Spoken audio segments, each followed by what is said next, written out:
Hey there, good Wednesday morning. It is September 4th. Thank you so much for tuning in for our little mini update today. The way this works, we're just going to have a conversation about some of the big stories that you guys are clicking on or sharing. Obviously, I'm sitting here. Brandon's over there. He's running the computer, so he'll help me track down your comments and questions once we wrap this all up. So be sure to leave them in the comment section below. We're also going to check in with Erica to get the latest on the tropics because they're real busy right now, and our hot forecast. So you can look forward to that. I'm going to buzz through these first couple stories pretty quickly because they're awful. And if you want more details on them, you can read about them on khou.com. So just real quickly, some of the stories that you guys seem to be really interested in. The first one comes out of Tennessee. This is the scene from back on August 23rd in Maryville, Tennessee, where a 19-year-old woman was mauled by 5 dogs. And the reason we're talking about this now is that she's since passed away from her injuries. Her name was Adriana O'Shea. She'd apparently gone over to the home the night before, left her purse there, returned. A witness heard her yelling at the dogs, and she just couldn't get away fast enough. And she'd been in the hospital ever since, but again, just passed away from her injuries. If you want the whole rundown, again, I'll direct you to khou.com. Our next story, we'll go straight into the video for this one, Brandon.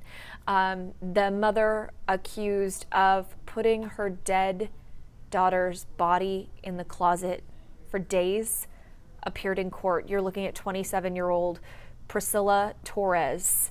Investigators say her 5-year-old, Sierra, who just started kindergarten, died back on August 27th. And when she died,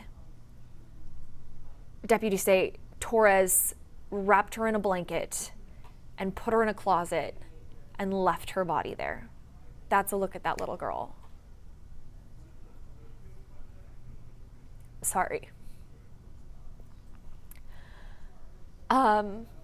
There are different versions about how Sierra passed away. Investigators say Torres has given different versions when they've interviewed her. First, she said that the little girl drank chemicals and that's what killed her. And then another version was that her boyfriend, the mom's boyfriend, was involved. So they're looking to talk to him. But right now that mom is charged with tampering with evidence. Homicide charges could come as well. Investigators are waiting on an autopsy for that one. Sorry, there's more information online. I would encourage you to read a lot more about Sierra because this is a 5-year-old girl we're talking about who, again, just started kindergarten. And these stories break my heart. And I'm so upset that we have to keep talking about them. It seems like there have been so many just in the past couple of months. Okay, moving on. My apologies. This is a look at the Bahamas after Dorian. Dorian's moved on. We're going to check in with Erica in just a second to get a look at its track, but you can see just the devastation. The original estimate was about 13,000 homes damaged or destroyed. That count is expected to go up. The death toll is now up to 7, and it's looking like it's going to take years to rebuild after Dorian just sat on those islands for a couple days, really. So now let's turn it over to Erica Lopez. She's standing by in the newsroom, and you can see the map behind her. Right, It's busy in the tropics right now, Erica. We have so much to talk about in the weather department today. I'm filling in for Cheetah, by the way. She's out for today. So let's talk about what's going on in the tropics, because there are several systems we're still tracking. And the newest tropical storm, believe it or not, Tropical Storm Gabrielle, sorry, I'm drawing some crazy things on there. All right, 2 disturbances, 50% chance of development right now in the mid-Atlantic. For areas in the Atlantic, that's going to be a fish storm. Another tropical disturbance, a 70% chance of development as we head into the next 5 days. That's just off the coast of Africa. The big stories are Hurricane Dorian and also Tropical Storm Fernand. So I have details on that and what we can expect from that. As far as Fernand, let's knock that out of the way because it's in the Gulf of Mexico. And anytime there's a disturbance in the Gulf of Mexico, we keep our eye on it. It is a tropical storm officially with wind speeds sustained at 50 miles an hour, moving to the west. at about 3 miles an hour still. Not going to be an issue for us. That is staying south of us. Here's the reason why.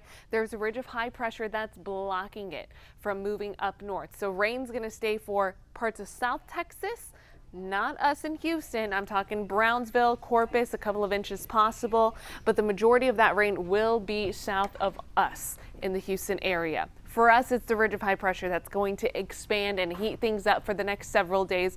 Triple-digit temperatures are back in the forecast. Right now, temperatures in the upper 70s to also low 80s, depending where you are across the viewing area. We still have a north-northeast wind, though, at about 5 miles an hour. That's actually allowed it to be pretty pleasant out there the last couple of mornings. Not miserable. We're not instantly sweating once we walk out the door, but your weather forecast keeps us pretty warm as we head into the afternoon. 93 by your lunch hour, 100 degrees this afternoon. It's going to be one of those days where we're talking about above average temperatures. Thanks to a ridge of high pressure, not only is it the heat that's a problem, but also air quality. An air quality alert is in place today between the hours of about 4 p.m. and 7 p.m. is when those ozone levels will peak. So try to avoid outdoor activities if you're considered to be in sensitive groups, meaning people who suffer from asthma, any respiratory issues. You just don't want to be outside between those hours. All right, let's take a look at Dorian right now. Still a Category 2 hurricane with wind speed sustained at 105 miles an hour. It's picking up in momentum, though. Now moving at 8 miles an hour, north-northwest movement at the moment. Right now, the eye is about 90 miles east of Daytona Beach. Tropical storm force winds extend about 160 miles inland. So hurricane force winds extend 60 miles out. So we're not feeling hurricane winds for Florida, but we are feeling tropical storm winds and also decent amount of rain bands moving through, bringing in several inches of rain possible. Okay, we really want to watch this system as it approaches the Carolinas later this week, Thursday into Friday, because notice the cone of uncertainty. It puts it very, very close to inland as we head into Thursday. Still a Category 2 hurricane also. So we are not ruling out the possibility of this making landfall right along the coast of the Carolinas. We're not saying it is likely to happen, but we're just not ruling it out. It's still a little bit too far to tell. Notice the cone of uncertainty does get wider. Several models are not agreeing exactly where this is going. So as we get closer to that, by the end of this week, we'll be able to pinpoint the forecast a lot closer. But once it moves through the Carolinas, it should kick out into the Atlantic, and then we can finally say goodbye to Dorian. It'll be fizzling out into a remnant low by Sunday. Okay, as far as what's my next graphic here? I don't know why it's been showing up. You know, it's supposed to show a sky cam in the background. I don't know why it's been pretty blank all day. So I'll just show you guys a 7-day forecast before I toss things back to Brandy. As far as your 7-day forecast goes, triple-digit temperatures today, likely tomorrow. Then the ridge backs off. That'll gradually cool us back down. Let's hope these low 90s do settle in by early next week. Small rain chances. Most of us will be dry for the next 7 days. Brandy? I can't get over those 100s on the board. Thumbs up or thumbs down for those. I know there are some of you who really like them. You're all thumbs up all the way. I don't know. Just going to stay in the air conditioning. An update. I know some of you are Cowboys fans out there, a lot of Texans fans as well, but I'm really telling you this because my fantasy football team depends on it. Ezekiel Elliott has re-signed. He's got a 6-year, $90 million extension with the Cowboys. This is the end to a holdout that lasted about a month, and Zeke's expected back in practice today. He was a keeper in my league that I didn't know I had, so I am very excited that he will be playing, preferably as soon as possible. That would be wonderful. We're going to wrap this up with kind of a fun story about movie theater pet peeves. So there was a study done in the UK, and it asked folks what they just hate about other people in the theaters. So the number one thing, 65% of people said they just couldn't stand movie chatter. You know, those people who sit there and talk through the entire movie. Another thing that really annoyed people, phones going off and loud smackers. Sometimes, have you ever been in the theater and you don't even understand how that person can eat popcorn so loudly? It's not particularly quiet, but they seem to be making an extra effort to make it loud. So let me know what your biggest pet peeve is. Mine might be the talkers, but someone posted this earlier saying the people who sit right next to you in an empty theater, that's creepy. Give me my space. You have 300 other seats to choose from. You don't need to be one seat over from me. It's weird. It's weird. I end up moving, but let us know what yours are. All right, we probably don't have a lot of stories to chat about today. I know it was pretty rocky off the top. So anything stand out, Brandon? Just our last story here about pet peeves. Danielle Young taking their shoes off in the theater, which Who does that? no idea, but I'm adding myself to the list of people that can't stand that. I've never seen that done. Jana Sharp, I hate people's kids talking the whole time. Yep, right there with you. Someone else brought up people who bring babies to movies. I am okay, because as a parent, I understand you need to get out of the house, like it is a big escape for you. However, the moment that kid starts whining, fussing, crying, that's part of the deal. You gotta take the kid outside until he or she calms down. It's not on the rest of us.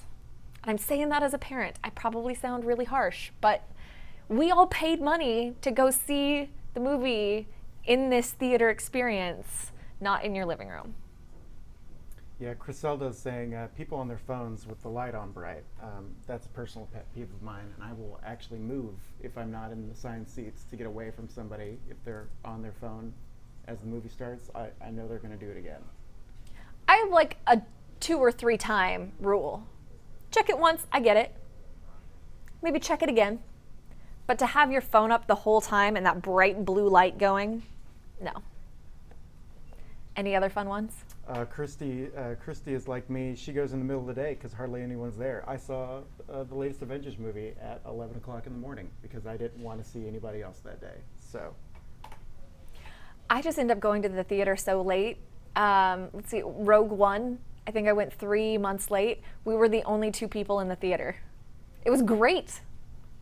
But yeah, you tend to know all the spoilers ahead of time. All right, keep leaving your comments and questions. Oh, wait, someone asked where Nick was. Nick's here. He's watching. Oh. Brandon. There's Nick with his happy face on.